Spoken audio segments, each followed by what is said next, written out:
Kas otsid oma ärile uusi kasvu- ja innovatsioonivõimalusi? Siis oled jõudnud õigesse kohta. Kasvuminutite saates sukeldud kiire innovatsiooni ja koosloomemaailma, kus räägime sellest, kuidas luua kaasaegseid ja kasutajasõbralikke digiteenuseid. Mina olen saatejuht Andres Kostiv, disainisprintide ja strateegiasprintide agentuurist Futurist. Saate külalisteks on oma ala eksperdid, kes jagavad oma kogemusi erinevatest metoodikatest ning arutame koos, kuhu on trendid mujal maailmas liikumas. Alustame koos kasvurännakut. Tere, head kuulajad! Tänaseks saate külaliseks on Nobel Digitali partner, tootejuht ning digiteenuste strateeg Martin Parsen. Ja selle saate teemaks on AI trendid digiteenustes. Tere Andres, tere kuulajad! Tervist! Tere Martin, siis ka minu poolt saad sa palun rääkida, kuidas sa oled sellesse punkti jõudnud oma karjääris, kus sa hetkel oled ja kas sa alati tahtsid tootejuhiks ja digiteenuste strateegiks saada? Kuidas ma siia jõudnud olen ja kas ma olen seda alati tahtnud? Ilmselt mitte küll, aga ma arvan, et juba päris noorest poisist alates mõnevõrra ma olen nagu meediateenuste, meediaäriga kokku puutunud ja mingi huvi on seal olnud nagu püsiv nagu sellel suunal. Samamoodi ka erinevate brändide ümber toimuva kommunikatsiooniga. Ja sealt edasi juhtus see minuga selline ikkagist ülikooli kestel, ülikooli ajal, kus ma sellisest esialgsest huvist läksin reklaamimagoloogiat õppima ja sealt edasi juba hakkasin, nagu ikka, kohe ikka praktikasse, ehk siis samaaegselt ka juba oma esimese asju tegema, millest on nüüd juba tubli 10+ aastat möödas, et tolle aja digiturundus versus see maailm, mis meie ümber praegusel hetkel on, et see on päris kõvasti muutunud. Jah, päris kõvasti. Aga toimetad siis Nobel Digitali tiimis ja mis on Nobel Digitali fookus hetkel, et kuidas te saate klientidele abiks olla selles nii-öelda uues maailmas, millest sa mainisid just? Toimetan tõesti on Nobeli tiimis, et Nobelis olen ettevõttega olnud juba üle 6 aasta ja kandnud seal erinevaid mütse, erinevaid rolle nagu sellel perioodil. Aga Nobelis, kuna me oleme täisteenust pakkuva agentuur, siis me saame ikkagist pakkuda väga palju erinevaid lahendusi ettevõttele, lähtuvalt sellest, et kus seal tollel hetkel see kinge pitsitab. Et mõeldes sellele, siis meil on meie selline meediasuund, kus on väga tugevad meediastrateegid, meediaplaneerijad, samamoodi on meil sisuloome ja loovlahenduste Nobel Creative'i suund. Toetame ettevõtteid juhtimiskoolitustega, toetame samamoodi ettevõtteid erinevate digikoolitustega, koostööd ülikoolidega, mis toimuvad meil Nobel People'i raames. Ja minu selline eelkõige praegused igapäevased fookused on liikunud Nobel Techi suunale, kus me tegeleme oma platvormide partnerlustega ja ka tarkvaraarenduse suunaga, just et fokusseerida sellele väikekliendile ja väiksematele ettevõtjatele, et pakkuda lahendusi ka sellele suunale, kes võib-olla nii-öelda digimeedias ja digiturunduses nii kõvasti silma ei paista, kellel on mõnevõrra väiksemad eelarved, aga samamoodi ühelt poolt on see, et neil oleksid head lahendused, teiselt poolt on seal see, et tarbijal oleks nendega mugav suhelda, kommunikeerida, ehk siis millised need erinevad meediaplatvormid, SaaS-lahendused on, mis toetaks just seda kommunikatsiooni. Ja mis platvorm on? Nobel Techi portfellis on meil selline puhas tehnoloogia partnerlus ühe New Yorgi börsiettevõttega nagu Yext, kus nemad ise positsioneerivad oma lahendust kui digitaalse kogemuse platvormi. Ehk siis kõik algab hästi struktureeritud ja kokku pandud andmetest, nende suunamistest erinevatesse kanalitesse, mille hulgas on siis loomulikult suured konglomeraadid, keda me kõik teame nagu Google ja Facebook, teised otsingumootorid, navigatsiooniseadmed, aga samal ajal ka juba koduleht ise, et ka seal teatud tegevusi, lihtsamaid asju ära automatiseerida, lihtsustada, ma ei tea. Ühele väiksele toredale Viimsi kohvikule päevapakkumist ja menüühaldust, näiteks, et muuta see kasutajakogemus nii nende töötajatele lihtsamaks, kui ka see sama väike tore armas riiskarriga, mida ma just siin lõpetasin, ka leitavaks mulle lihtsalt ja mugavalt otse, kui ma seda guugeldan enne seda, kui ma enne kodulehele jõuan. Jaa, just. Väga hea, sa tead see, mis sind ees ootab. Just, aga sealt edasi samamoodi, et see väga tore, et need andmed on korras, aga selle ümber toimub ka väga palju kommunikatsiooni, mis on nagu kliendilt nende ettevõtte suunal, erinevad küsimused, tagasiside, selle lahendamine, nende tegevustega, selle lahenduse ümber automatiseerimine, postitamine kanalite üleselt ja kõigist sellest siis ka andmed, nende andmete mõtestamine, otsimine, erinevate kasvuvõimaluste otsimine, et mis on need küsimused, mida mina saaksin enne oma konkurente, oma klientide eest vastata ja läbi selle suurendada iseenda ettevõtte orgaanilist leitavust. Väga vinge. Ja aga nüüd juba natuke kompasid ka näpuotsaga nendest mingit trendidest ja võimalustest ja kuna saada teemad on siis nagu tehisintellekti ehk siis AI trendid ja no me tegelikult rääkisime 3 kuud tagasi Henrik Roonemaaga ka, pigem siis selles võtmes, et okei, kuidas igapäevatöös kasutada, kontoritöös seda AI võimalusi, aga ütleme trendidest, et millistes niisugusest e-kommertsi valdkondades sa näed praegu kõige suuremat potentsiaali tehisintellekti rakendamisel ja miks? Nagu siuke kohe. Et millises valdkonnas kõige suuremat potentsiaali? No ikka ilmselt nendes valdkondades, kus on kõige paremad nagu käivenumbrid, eks ju. Et selles mõttes, et sealt pealt on sul võimalik rohkem investeerida, sest nagu me ikka näeme siis igasuguste tehisintellekti tehnoloogiatega, et tehnoloogiad on meile küll väga käega katsutavad, paistavad, et nad on siin ja igal pool meie ümber, aga nad siiski vajavad väga tugevat tehnilist tiimi, strateegilist tiimi, kes oskab lahti mõtestada, kuidas see ettevõte neid kõige paremini saaks kasutada.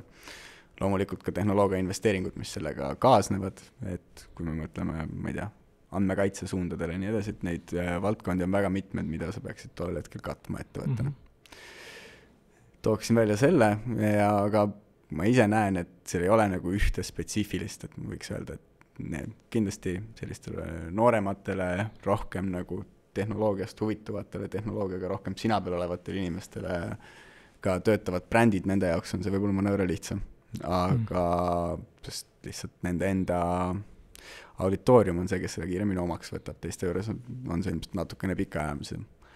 Aga samas, kui me mõtleme mingite klienditoe protsesside peale, mis toimuvad e-kommertsis ja e-kaubanduses, kui konarlikud need on, kui palju neid annaks põhimõtteliselt igas valdkonnas parandada, kui me mõtleme võib-olla nagu müügiteekondadele, toodete leidmistele nende poodides, et kus keegi on kusagil mõelnud kunagi ühe kategooria puu, millega me tugevalt oleme purjatanud viimased 15 aastat digiajalugu. Et sealt edasi liikuda see samm, et kuidas tarbijad veel minu tooteid võivad otsida, leida, milliseid küsimusi nad võivad küsida, mille peale ma saan oma tooteid soovitada, et kõige selliste valdkondade sisse toomine on ka samamoodi.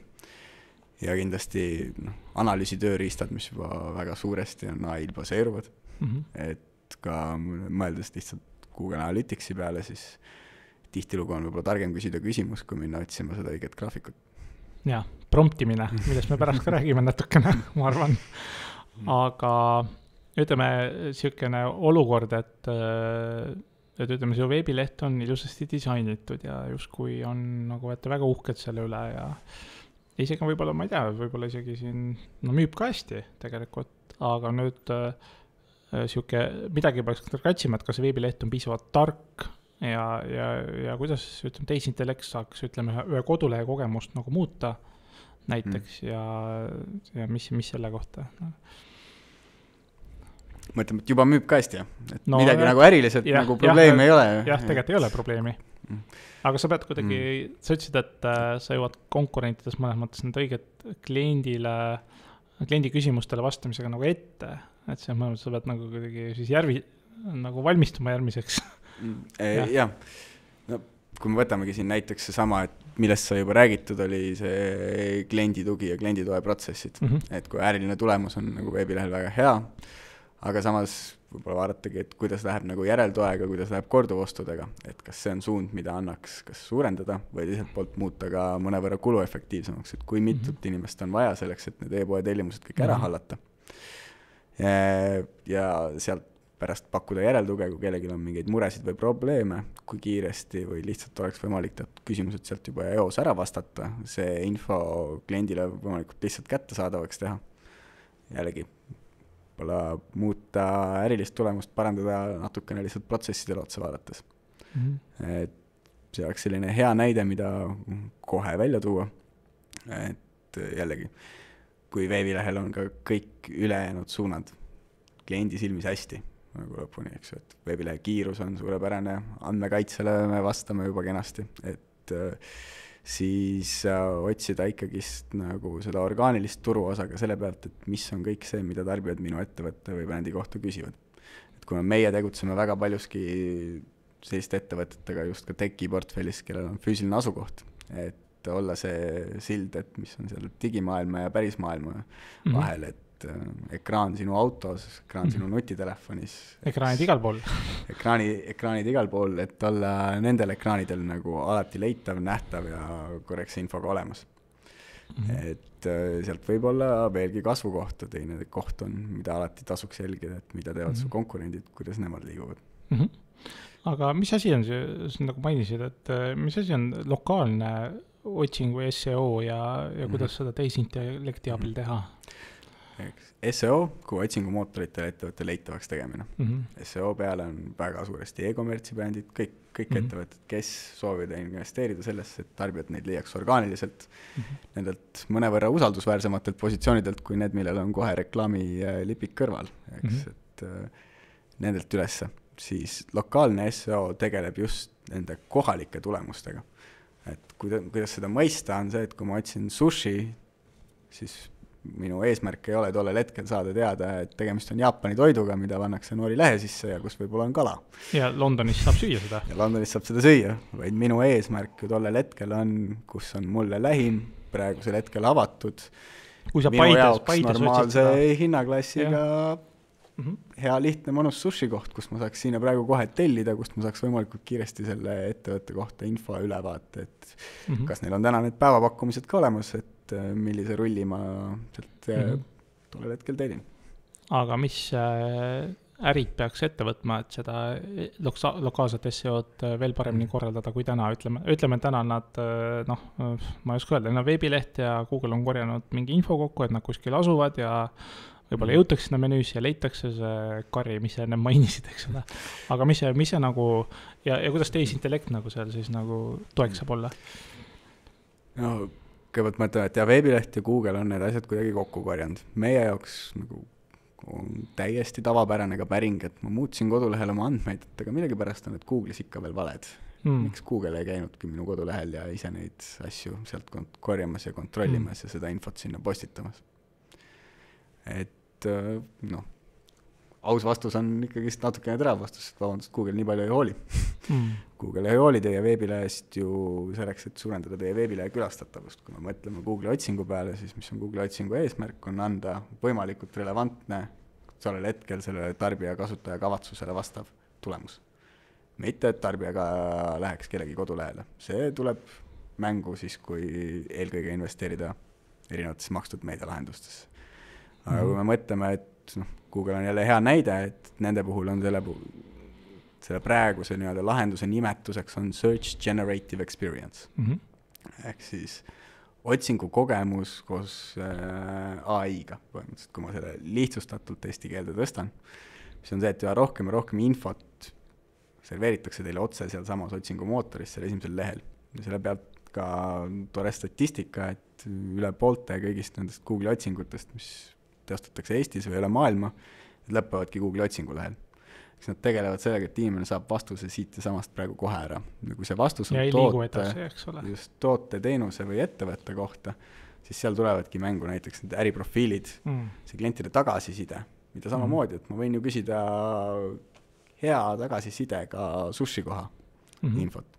Ja siis ma kindlasti Google ei edasta mulle sealt Viimsi võib-olla kõige mitte nii toredat sushi tükki, vaid sellist ikkagist kõige parema tagasisidega kõige populaarsemat kohta, sest see on minu kavatsus tollel hetkel. Ja see, kuidas seda kavatsust täita on see, et neil on võimalikult head struktureeritud andmed, siis ettevõtete puhul toimub see läbi verifitseeritud äriprofiilide, mis on siis nende silmis kinnitatud. Google Business Profile põhimõtteliselt. Microsoftis Bing Business Profile või Apple, siis on Apple Business Connect. Et kui me räägime, siis igal ühel nendest on strateegia selle jaoks, et kuidas omada võimalikult kvaliteetset ettevõtete andmebaasi, võimalikult reaalsete andmetega, mida pakkuda, siis tollel hetkel kasutajale, mitte ilmtingimata alati otsingus, aga täpselt samamoodi ka erinevates kaardirakendustes, erinevates aplikatsioonides, et kui me mõtleme siis nende suurte andmeid nagu kasutavad ju ka väga paljud teised selleks, et kuidas kui Boltis on kasutusel Google'i kaart, siis kuidas see Google'i kaart andmetega täitub, ikka Google'i poolt, eks. Google oma andmed saab, siis jällegi see samm edasi, kuidas tema neid küsib, kas ta investeerib ja ostab need teatud suunalt, kas ta palub neid ettevõtjalt, kas ta küsib neid kasutajalt võib-olla, et kas te teate, kas see koht on ikka veel lahti või et on see päris aadress. Nagu need küsimused, mida küsitakse igapäevaselt veebikasutajatelt. Ettevõtjal, kui ta ise nende andmetega ei tegele, nende profiilide haldusega, siis võib tulla väga ebameeldivaid üllatusi, et kui 5 meest on otsustanud öelda, et vabandust, aga tegelikult see ettevõte on ikka suletud. Või panna sinna, teha selle erinevaid muudatusi profiili peal, mis puudutavad lahtialeku aegu, lihtsalt soovitustena, mida siis keegi teine kusagil aksepteerimas ei ole, mis tulevad kasutajalt, mis tunduvad siis otsingumootorile kui kõige ratsionaalsemad muudatused. Ja seal ei ole ju vahel inimest, seal on vahel tegelikult ikkagist nagu AI-tehnoloogiad ja mingi maani reeglitel baseeruv süsteem. Okei, siis ma ikkagi saan aru, et kui ma ütlen täna, et ma lokaalses otsingus tahan nagu AI-d kasutada nende asjade parandamisel, siis ma võtan nagu lähtepunkti, et see AI on ikka üldiselt pigem nagu Google'i enda poolt pakutud ja sa pead kuidagi need lähteandmed korda tegema, et ta õieti jahvataks, et see Paides otsiv inimene leiab selle Paide sushi ja mis iganes õige info kätte, eks ole. Et nagu seal otsas on see, ja siis ma nägin, et tahad, et AI teenindaks sind asja, pead nagu algandmed hästi korralikuks tegema. Absoluutselt. Ja tegelikult, kui me mõtleme ju AI tööriistade peale, erinevate keelemudelite peale, eks ju, siis millega nad töötavad, see esimene samm, mis nende jaoks on oluline, on see, et mis on need sisendandmed, millega ma töötada saan. Just, teine variant, kui ma tahan nüüd Google Business Profile ehitada, siis ma põhimõtteliselt, see on, igaüks võib oma ettevõttel selle ilusasti luua või siis kasutada mingit agregeerivaid keskkondi, mis aitavad see luua, aga põhimõtteliselt ma saan täna ikkagi ChatGPT API võtta, öelda, et näed, et mul on konkurendid X ja Y ja Z, nemad tegelevad sellega, ma tahan teha väga vinge Google Business Profile'i sisu, seal on nõutud siuksed asjad, et aita mul see valmis kirjutada. Ole hea, jaga mulle soovitusi, et mida ma võiksin oma vertikaalis kasutada oma kategooria juures, kuidas kirjutada see kirjeldav tekst, mis võiksid olla korduma kippuvad küsimused, millele minu kliendid vastust otsivad, mida postitada seal samas, et kui otsitakse iga kord minu brändi, et need minu parimad pakkumised võiksid olla seal samas Google otsingus presenteeritud, et neid ei pea minema kodulehele otsima, võib-olla sealt uudiskirjaga liitumise tagant veel. Kuidas oma tootepakkumised saad presenteerida Google'i otsingus? Neil on selline postitamise ehk update'ide funktsioon, kus ettevõtte saab jagada kenasti, mis neil on. Me oleme jälle siin sushi ja päevapakkumist ja see sobib sinna nagu suurepäraselt, kui ma mõtled selle peale, et ma valin endale kuskil lõunasöögi pakkumist, siis kas ma pean seda minema kodulehelt otsima, kui raske on ettevõttel võib-olla nagu see, et kas mul on igapäevaselt keegi, kes käib seda kodulehel uuendamas, või siis mul on kasutusel mingi lahendus, et ma saan seda uuendada mitmes kanalis samaaegselt korraga, teha selle postitusena, teha selle siis struktureeritud andmetena, mis kui tulles tagasi jälle selle peale, et AI strateegia, eks, et ma teen selle äriprofiili korda ja on võimalikult head vastused, et äriprofiil on üks osa, teine on ka samamoodi sinu enda koduleht ja see, kuidas on kodulehel andmed struktureeritud. Et Google'il on selle jaoks täiesti eraldi nagu galerii olemas, et seal on 30+ erinevat elementi, et kuidas sa peaksid selle elemendi andmestruktuuri ehitama. On see sul artikkel, mis on su kodulehel kasutusel, on see näiteks, ma ei tea, retsept, mis on su kodulehel, korduma kipub küsimus, et kuidas kõik need andmed struktureerida, selleks, et need otsingukogemused, mis meile ilmselt endale ka kõige rohkem meeldivad, kus tulevad küsimus-vastust, kus tulevad mitmed küsimused mulle ette, kus tulevad äriprofiilid kaardiga koos ette, et nendeks omada võimalikult häid andmeid. Et see tulebki, aga kindlasti äriprofiili verifitseerimine või üldse, olgu selleks siis tegemised Google'iga või tegemised Facebookiga, oma ettevõtte verifitseerimine, ärikeskkondade verifitseerimine nendega, see on oluline aspekt tänapäevas maailmas, eriti andmekaitsest lähtuvalt, et kõik sinu tegevused, et see ettevõte ongi ikkagist nendes keskkondades juba verifitseeritud. Täpselt, et selle päeva kõrva taha. Nii, võtame nüüd AI tööriistadel siis uue tähtsa tegelase, kes on väljakule jooksnud Google Gemini. Et saad sa kuulajatele selline nagu 10-aastase lapsele stiilis selgitada, et mille poolest see nüüd ägedam on kui ma ei tea, Microsoft Copilot või mingisugused muud nagu konkureerivad tööriistad, mis asi see on ja natuke väike sissejuhatus. Seda ei julge öelda, et ta kohe ägedam on, kui teiste oma on. No teoreetiliselt, mida nad lubavad? Mida nad lubavad on see, et neil on multimodaalne AI. Multimodaalne tähendab seda, et siin on tekstid, siin on pildid, siin on videod, siin on hääl, siin on erinevad elemendid, mida ma saan sulle andmetena ette sööta ja mille pealt neid vastuseid genereerida. Ehk siis see tema võimekus nagu kanalite üleselt on päris huvitav. Sellega käis kaasas veel väga tore asi, et kui just siin nädala eest vaatasin, et Google katsetab seda, et ta hakkab oma otsingukasti asetama mobiilis alla nurka. Kui me mõtleme nüüd, et kus asub Microsofti Copilot, kui sa võtad Bingi äppi lahti või kui me vaatame, kus see ChatGPT-l see kast asub. Sisestuskastid on kõik nagu liiguvad alla ja ehk siis tekib see veider trend nagu, et kus Google'i otsingukastist hakkab saama nagu dialoogi sisestuskast ehk siis, et see üha rohkem ja rohkem nagu see eeldus ka, et inglise keeles on hea lihtne öelda do not talk down on me. Aga kui me mõtleme, siis psühholoogiline efekt seal taga kasutaja või tarbija jaoks on see, et all ma olen harjunud dialoogiga, siin üleval ma olen harjunud, et ma küsin ja ma saan vastused. Et selline huvitav... Et kes nüüd peremees on, kui sa noogutad, kui sa pea alla lükkad ja võtad infot vastu. Ja siis mõeldes Gemini peale, eks ju, et see, et kuidas vaadata ka neid videosid ja eksperimente, mis Google ise on järgi teinud, kus on siin igasugust tagasisidet nagu ikka, et kas kõik oli päris. Aga see on päris võimas vaadata, et kuidas on võimalik näiteks mingi peoplaneerimiseks pidada maha vestlus ja saada soovitused ettevõtete kohta ja need andmed on ikkagist otsingud lähtuvad kodulehest, lähtuvad Google'i olemasolevatest andmetest, lähtuvad kliendi tagasisidest varasemalt, et kõik need asjad tuuakse kokku ja et luua sinu jaoks nii-öelda abistav vestlus. Kui valmis sa oled seda vestlust juba usaldama ja seda vestlust pidama.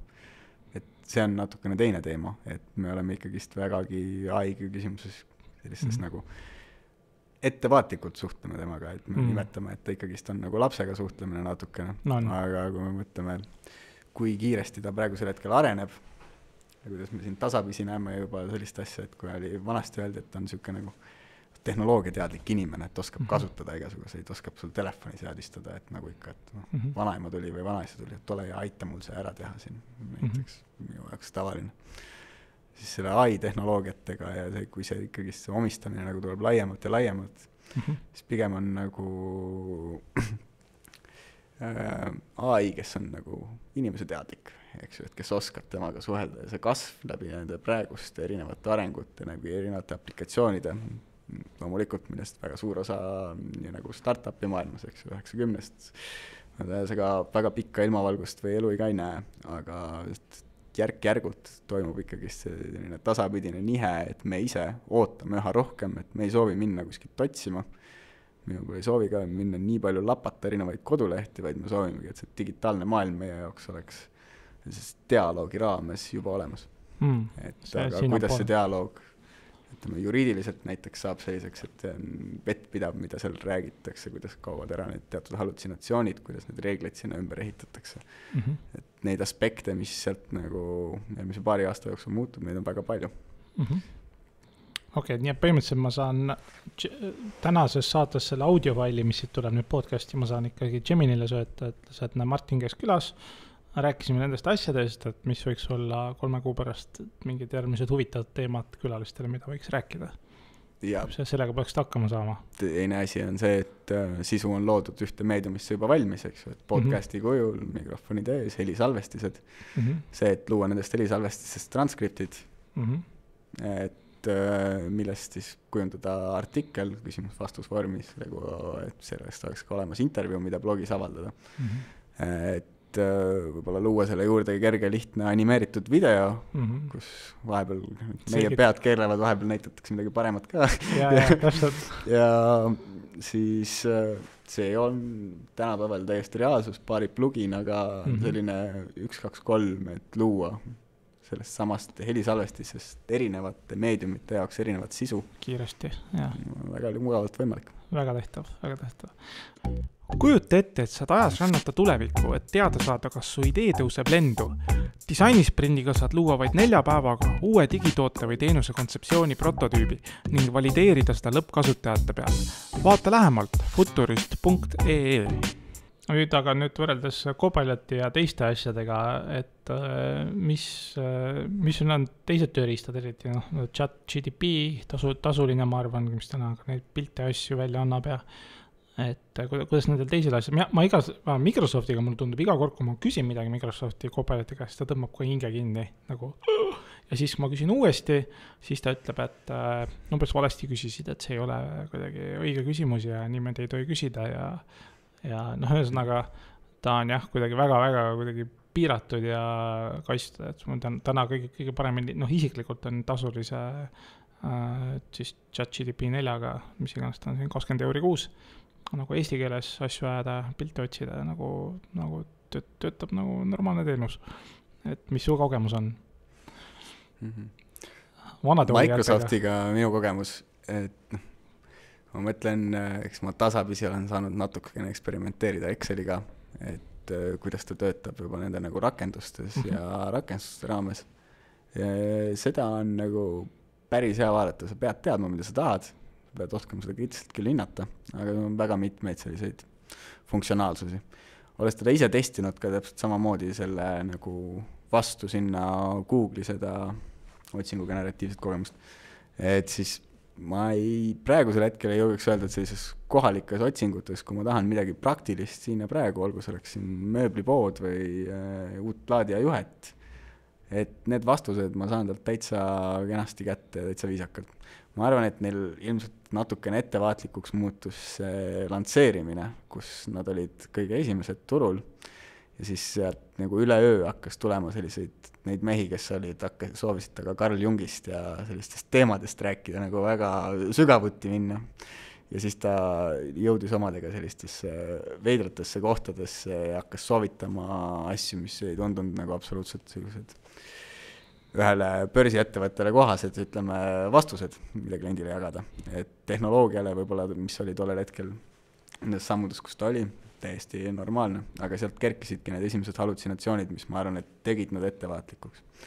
Kui ma ise mõtlen nende tööriistade poole, näiteks ka seesama, et rääkisime ja tõime juba sisse, et ettevõtte kodulehele lisada selline, näiteks, et ta aitab teha broneeringuid, ajaproneeringuid, aitab vastata korduma kiputele küsimustele, otsida juhendeid mingitest asjade kokkupanekust, garantiist, korduvtšekkidest, vastata sellised igapäevased küsimused, mis kliendituge nii või teisiti nagu vaevavad kiiresti ära. Et selle jaoks kindlasti jah, on võimalik kasutada seda sama GPT-4 mudelit seal taga, aga peaks kasutama ikkagist rakendust, kus selle üle on ka kontroll, et see ei saa olla lihtsalt ehitatud, et ühendame juhtme seina ja küll ta siin meie mured ära lahendab. Et keda välja tuua on näiteks Dante AI, kes on selline, töötab jällegi suure keelemudeli peal, aga võimaldab puhtalt seda, et sa ütled talle, mis keeles ta sinuga ainult suhelda võib, et ta ei või sellest kõrvale, mis on need materjalid, mida ta võib kasutada. Samamoodi saab neid plugineid ehitada ka GPT-4 sees, aga jällegi siis pead sa olema juba enterprise klient, et neid kusagil avaldada, neid kusagil kasutada või siis ehitama API integratsiooni teistpidi sinna vahele. Et neid võimalusi on ka seal, testinud ka seal sees, et need promptid lähevad siuke 1,5-2 A4, kui sa tahad tegelikult nagu sellist nagu klienditoe spetsialisti ehitada. Ja siis sealt järgmine samm on see, et kui sa tõstad ta laivi, et sul oleks see kontrollmehhanism, et millised on need vestlused, kust vastused ei tulnud. Millised on need vestlused, mis venisid nagu ääretult pikaks. Ja neid tuleks ikkagist ise eraldi jälgida ja seal võib-olla jällegi seda prompti raffineerida, et mis seal peaks olema, et mida ta mitte ei tohiks teha, kus tal jäi vastus puudu, et kuidas ta selle vastuse leiab. Et see on selline järk-järguline kasvatamine, et valmis ta ei ole niimoodi, et ehitasin ära ja nagu nüüd on püsti, et vajab püsivat hoolt ja hoolitsust, nii nagu see sama äriprofiil ja kohalolu seal, et sa tegeled oma kliendi tagasisidega, et sa tegeled nende küsimustega, et sa jagad neile uudiseid ja infot. Pidevalt peab monitoorima ja kuulajale ka täpsuseks, et promptid on siis päringud või noh, lihtsamalt öelda küsimused, mida sa chat-GTP-lt või kellegilt muult tehisintellekti chatilt nagu üldiselt küsid või noh, neid ka siis kinnitad ja vestled, eks ole, aga noh, üldiselt. Aga võib-olla natuke räägis ka, nüüd natuke see chati nagu puudutasid, et võimaluste osas ja võib-olla, mis veel on niisugused ohud või no ma ise tajun chati puhul näiteks, et selline nagu empaatia, ütleme vahepeal, kui kliendiga vestluses sa peaksid korraks hoo maha võtma ja teda kuidagi nagu siiralt mõistma või noh, kuidagi, aga mul tundub nagu lihtsalt noh, robot chat paneb nagu tuimalt lihtsalt noh, pommitab küsimustega lihtsalt edasi, juba sel hetkel, kus peaks nagu mõistma või kuidagi nagu, et kuidas seal nagu sellel, mis ohtusid sa veel nagu tajud AI chati puhul, mida päris paljudes ka 500 000 eurose käibega e-poodides ma juba näen nagu järjest igal pool. Eks nad on niisugusel kasvatamisel alles, et käivad oma kooliteed, need botid, kes neil seal lehtedele on lisatud, et selle ja see nõuab kindlasti nende arendamist, jah, ma olen nõus sinuga, et see masinlikkus on sealt üpris kerge tekkima, et sellisel viisil, eriti mõeldes, et noh, kui me kõik nii-öelda sama küna ees oleme ja samast künast sööme, siis lõpuks see kõrt on ikka kõrt nii-öelda. Aga jällegi, kuidagi promptidega see samamoodi, et me mõtleme, et meil on brändidel, me räägime tone of voice'ist. Eks me räägime, et millised on reeglid, kui meie ettevõtte suhtleb oma kliendiga, siis kas ta ütleb teie või sina. Millised on lahendused, kus tullakse vastu. Et tegelikult ju need on samamoodi ju reeglid ja dokumendid, mis on valmis tehtud kliendi toe meeskonnale. Sest juhendid, vabandust, et see klient nagu siin kõnes praegusel hetkel, et ta on ääretult närviline, et me peaksime leidma siin mingi teise koha, et mingit mõistmist pakkuma. Et selliseid vestlusi on võimalik luua ja alati on hea viis ja hea tava, et mina ei ütleks, et see võiks olla 100% automaatne. Ei ole ettevõtet, kus sa ei võiks saada ikkagi lõpuks kusagilt inimesega siiski rääkida. See on mõttes jah, nagu see Tesla autopiloot, et umbes, et ta võib sõita, aga sa pead nagu silmanurgast jälgima, mida ta teeb, eks ole, et see õige, et käed roolile paneks, et umbes samamoodi, et sa peaks neid kliendi vestlusi jälgima nagu, et neid tuleks jälgida, et seal peaks olema ikkagist, on ju lihtne kasutada sellist, et meil on igas keeles, eesti keeles ka, et on teatud väljendid ja asjad, mis on ikkagist ohukohad, mille peale võib-olla see vestlus tuleks suunata edasi, mille peale võib-olla, et milliseid vestlusi tohiks üldse toimuda, kus peabki olema ametlik automaatne vastus, et on kliendile. Ja inimesed suudavad screenshot'e teha ja ilusasti postitada pärast, et vaata, mis selle maineka brändi chat vastas mulle, eks ole. Oot siuksed asjad, et selles mõttes jah, et ohud nagu on, et tuleb olla lihtsalt jah tähelepanelik, et päris lõpuni autopiloodiga ei laseks. Ja teine oht on ikkagist see, et kui me räägime nendest tehnoloogiatest, siis meil on Euroopa ja meil on Euroopa Liidu andmekaitseseadused. Nüüd siis välja tuleb ka AI Act, eks ju. Ja selle pealt, et kui me ikkagist kasutame ChatGPT-4 ja jagame sinna oma andmeid või lubame temal pidada meie kliendi vestlusi, siis need vestlused on olemas ka kusagil mujal pärast seda ja need andmed nendest vestlustest. Et kui sul ei ole just enterprise mudel ChatGPT-st, kus sul on sulaselgelt kirjas, et neid andmeid ei kasutata mitte kunagi, mitte kusagil treenimiseks, siis muul juhul on need andmed, mida sa oled jaganud või mida sa kasutad, ei jagatud väljaspool Euroopa Liitu, kui see ei ole reglementeeritud, kui klient ei ole andnud selleks nõusolekut, siis see on kindlasti nagu murekoht. Et see on ka see, miks tuli välja ju seda oma AI Act, et just toetada seda, et siin Euroopas sees oleks võimalik neid erinevaid AI rakendusi rajada ja kasutada, et see ligipääs nendele suurtele treeningandmetele oleks. Ta tuli välja või tuleb? Ta ratifitseeritakse nii-öelda, et allkirjad said alla ja nõusolekud said tehtud, aga jõustub 2024. Okei, nii et no igal juhul kohe-kohe. Seal veel kindlasti mingi korralik üleminekuperiood, et ma peast nii hästi kursis ei ole, aga seal on ka kindlasti päris korralik üleminekuperiood, et mis hetkel siis, see puudutab eelkõige just neid suuri kes siis ka erinevatel teistel suundadel praegu siin Google maksab meediatasusid, Google maksab sisu loojate eest tasusid, et ka seal on see, et samm-sammult see liikumine, et kuidas see jõustub, kuidas nemad siis saavad pakkuda seda lahendust ja seda ligipääsetavust ka väiksematele. Okei. Natuke korraks mainisid ka sellest andmekaitsest ja andmestrateegiast võib-olla, et kas tehisintellekti strateegia, andmestrateegia on täpselt sama asi või see on nagu, mida selle all üldse peaks nagu silmas pidama? Selline keskmise ettevõtte IT-juht või ma ei tea, suurema ettevõtte IT-juht? Ma arvaks, et neil on väga-väga suur ühisosa ja eelkõige ettevõtte enda poolt see, mida kõige enam saab ära teha, on just see andmete strateegia ja nende andmete korralikult hoidmine ja mõistmine, et mitte kõik andmed ei ole väärtuslikud, kõik ei pea hoidma ka, et seal ei pea olema ma ei tea, millised sellised suured kuskil data silo'd jälle eesti keeles, ma jään sõnavõlgu, vabandust aga vaid, et just mis on see, et kasulikud andmed ja mis on need andmed, mis aitavad meil olla oma kliendi jaoks paremini olemas, mis aitavad meil viia rohkem sellisest nagu monoloogi staatusest sinna digitaalse dialoogi poole, sinna, kus on see vestlusaken, et meiega soovitakse vestelda, mis on toote ostuprotsess, kui me mõtleme, et see muutub üha rohkem vestluslikumaks, siis kui palju on neid erinevaid kohti, millele ma soovin enne vastust, kui ma midagi ostan. Kui palju on neid erinevaid infoallikaid, mida ma tarbin enne seda, kui ma sinna jõuan. Kuidas on see sama info, mis võib teenuse toote tarbijal nagu on struktureeritud ettevõtte jaoks. Üks on lihtne näide, on alati korduma kippuvad küsimused ja nende andmete võimalikult detailne väljatoomine, et sul on need küsimused ja vastused olemas. Sul on kõik see, mida järeltoele kvaliteetse toe pakkumiseks vaja on olemas. Aga samamoodi kõik need asjad, mis on tellimisprotsessis. Et väga tore, suurepärane teenuse tingimused 25 lehekülge, et tihedat teksti. Aga kas mina tarbijana, kui ma tahaksin vastust, et kuidas mina selle saan? Kas ma võiksin seda kuidagi küsida, kas ma saaksin selle info kuidagi lihtsamalt ka kätte, kui et ma võtan selle 25 lehekülge tihedaid teenuse tingimusi, lasen ChatGPT-l kokkuvõtte teha. Tee 5 reaga kokkuvõtte. Et ole hea, too mulle põhiasjad, mis mõjutavad mind välja. Et kui me mõtleme, et mis on need kõige olulisemad asjad ja mis on need, mis on, mida tuleb, küsib see inimene suure tõenäosusega, et olgu selleks pood või olgu selleks teie e-pood, mis on need küsimused, mis tekivad.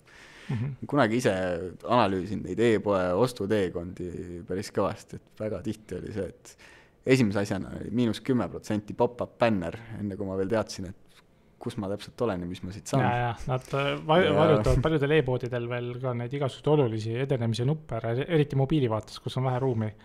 Ma siin just hiljuti ka ühe suure e-poega vaatasin, oota, mis asja, et kas nagu pop-up bannerid, nii suure äriga e-poodid on laske nagu kasutada testist korra läbi mobiilivaatad, et mis ei maksa mingi 3 sotti testitavatele ja ära testida. Ja niimoodi keeravad võib-olla endale pool müügikäivet nagu tuksi lihtsalt mobiilivaates, kuna ei saa bännerid eest ära. Ja teine on see, et ma olen seal tehinguteekonna praktiliselt lõpus, et mul on juba krediitkaart või pangakaart on näpus ja ma olen valmis neid viimast kuldset 3 numbrit kirjutama sinna sisse või maksa Apple Pay'ga. Aga siis ma avastan näiteks, et siiamaani pole mitte keegi mulle midagi transpordi kohta rääkinud. Siis hakkad niimoodi nagu rumala näoga ringi vaatama seal, et kuhu poole ma siin peaksin siis praegu minema, et ma selle infoga kätte saaksin. Igaks juhuks enne ei tahaks, et kui ma tean, et millal see koju tuleb ka. Võib-olla nii on, jah. Aga nüüd võib-olla üks huvitav teema, et kuna meil on see ühisosa olnud nad UI UX projektides, et nagu teisi juba siin katsime, et mis võimalused tehisintellekti kasutamisel just nagu kasutaja kogemuse ja kasutajaliidese disainis nagu näeksid võib-olla ka meie mingite koostööprojektide näitel, mis me oleme varem teinud. Ma tean väga hästi, et sul on Figma on sinu tööriistakastis, ja siis on Miro on sinu tööriistakastis, mis on nagu sellised 2 asja, et mille peale ma mõtlesin, ääretult tore koostöö, et see, et kuidas üldse, ja ma arvan, et mingi maani see ei ka aga mitte kusagilt AI tööriistade juures, et selliseid samamoodi kvalitatiivseid uuringuid, et mida siis inimesed päriselt arvavad, mis korra maa peale tooksid, paneksid natukene teistmoodi mõtlema. Neid tuleb ja jääb tulema, et olgu selleks siis, kas me testime seal AI tööriistu või me testime võib-olla siin natukene mõnevõrra dünaamilisemaid veebilehti, et see jääb kindlasti tulema. Aga mõeldes selle peale siis Figma enda sees on näiteks päris toredaid pluginaid, mis võimaldavad sellest koodist juba või sellest disainist juba kirjutada põhimõtteliselt suhteliselt adekvaatse veebilehe koodi, millega nad ise ütlevad, et 80-90% saame hästi hakkama, aga sealt tuleb ikka see inimese käsi tuleb veel otsa ja mängu. Et siis kui me mõtleme selle sama poole, et mida nad ise on praegu selle viimasel ajal välja toonud, eks ju, igasugused transkriptid nendest kvalitatiivsetest uuringutest, nendest sinna Miroboardil on juba need postitid on juba põhimõtteliselt olemas. Postititel on juba AI poolt juba öeldud, et see olid minu tähelepanekud, mida mina kõige enam tähele panin, et nüüd on teie koht seda nagu edasi arutada ja siit nagu siis see to-do list teha, eks. Et see sama sinu tööd mõnevõrra hõlbustada, sealt kaotada ära kuna sellist nagu neid sisestuse pause ja lisada sinna seda dialoogi kestvust. Täpselt, dialoogi kestvust oleks rohkem ja sisestamist ja nokkimist vähem. Ja täpselt. Et nende kindlasti sisse toomine, samamoodi igasugused sellised kasutajauuringud või kasutajakogemused, et nad oskavad proovida, et aga mis sa arvad sellest veebilehest GPT-4-ga? Kasutajakogemuse kohta. Ta annab juba väga palju häid ideid juba ise välja. Sa võid URL-i anda ette. Sa võid talle URL-i anda ette, eks ju, sa lased tal seda searchida. Sa tahad, eks ju... Mis ta tugevused, mis ta nõrkused on ja siis niimoodi konkurente vaikselt checkid. Konkurente ka, täpselt samamoodi. Ja ennast ka. Alati tasub. Et teatud sammude juures, et ei tasu jääda ootama. Meil oli auga siin, me tegime ühe eksperimendi, meil on siis siuke futuristi portfellis on siis Epic Film on bränd, mis tegeb toote- ja brändivideotega ja meil oli siis staadipauk oli niimoodi, et reede hommikupoolik ennelõuna oli workshop GDP4-ga, et kogu veebisisu otsast lõpuni valmis luua. Ja siis tavaliselt me teadsime, meil võtab, meil oli avaleht, 4 tootelehte ja umbes meist 6 suuremat page'i ja 4 tootelehte ja siis me saime niimoodi, et meil tavaliselt oleks läinud umbes pool päeva per page või per vaade nagu seda sisuarhitektuuri nagu arutelu analüüsi ja kõik, eks ole. Ja GDP4-ga me tegime kõik 6 asja tegime poole päevaga. Ja põhimõtteliselt meil esmaspäeva hommikul need veebilehed läksid juba Wixis nagu üles panemisse. Põhimõtteliselt me võtsime stilistika suuna enam-vähem paika, mingisuguse usaka mingi veebi näitel enam-vähem. Ja põhimõtteliselt meil oli niimoodi, et kogu disain läks sinna otsa mingi 2 päeva põhimõtteliselt. Ja meil oli kolmapäeval oli puhkepäev korraks ja neljapäeval läks ta 5 turundusjuhiga kasutajatesti juba. Ja kogu tsükkel oli alla nädala ja siis me pärast kratsisime Google't vaatasime, oleks võinud Epic Filmil selle asja teha, tavaprotsess oleks 3 nädalat, eks ole, laias plaanis. Et selles mõttes nagu vaatasime nagu vau. Ja meil oli olemas spetsiaalsed promptid, mis järjekorras küsida, et see sisuarhitektuuri luua kasuta uuringuteks, mis valdkonna mida vaja on. Et selles mõttes oli päris, et kes tahab, võib tšekata epicfilm.ee veebis, kuidas see välja nägi. Absoluutselt ja siis kui me mõtleme igasugustele videotööriistadele ka, et loomulikult seal on vaja, et keegi ikkagist füüsiliselt filmiks need kaadrid välja, aga kui sul on protsess, kus sa soovid pakkuda võimalikult efektiivselt, võimalikult kiiresti selliseid näiteks, ma ei tea, seletavaid videosid, kuidas kasutada mingit tarkvara, eks ju, või kuidas teha ühte või teist minu tootega, teenusega. Et jällegi, need esimesed kaadrid valmis teha, see isegi need voice-over, mis on natukene juba isegi raw failid, eks ju, või mustad failid, sööta need ette masinale, ta võib väga kiiresti tulla väga hea tulemusega välja. Kontakti saab kokku. Vaadata praeguse hetke seda YouTube'i sisu, et kus iga bänner näeb nagu välja kohe kutsuv, eks ju, et seal on erinevad vanasti olid inimesed, kes disainisid YouTube'i videobännerit, et sul oleks alati parim bänner, et sa saaksid võimalikult palju endale jälgijaid ja vaatajaid. Konks oleks, jah. Nüüd seda teeb AI, siis ta teeb veel selle slideshow sinna ja siis suure tõenäosusega teeb veel mingi AI, teeb selle voice-overi ka ja sinu nagu roll seal taga on olla nii-öelda see kuraator. Loovkuraator ja AI teeb musta töö ära. Ja meil oli kui see väga hea näite puudutasime, tegime Sonele, tegime just reklaamvideo selle Tom ja Ann, võite seal guugeldada, aga põhimõtteliselt me tegime siis kogu seeni näitlejate riietuse ja kogu selle taustavärgi, mis ka tavaliselt meil läinud mingi päev kuni 2 nagu sättimist, siis põhimõtteliselt poole päevaga tegime GDP4 oleva siis Talli 3-ga tegime need stseenid valmis, nagu sinise stseeni ja punase stseeni, näitlejate kostüümid, kõik asjad läks eest ära ja et seal on päris muljet avaldav, kuidas seda saab nagu kasutada AI-d jälle. Samamoodi, ma ise vaatan seda ettevõtete juures, kes ei ole nii digiteadlikud, kes ei hooli sellisel kujul ka oma veebilehe disainist, kõigist sellest visuaalsest kujundist, nad lihtsalt tahavad, et tegeleda oma äriga, olla selles edukad ja soovivad sellist nagu lihtsalt out of the box lahendust, et see on ka see, kus ma ise viimasel ajal, et selline paari minutiga, kui sul on need lähteandmed korrektselt olemas.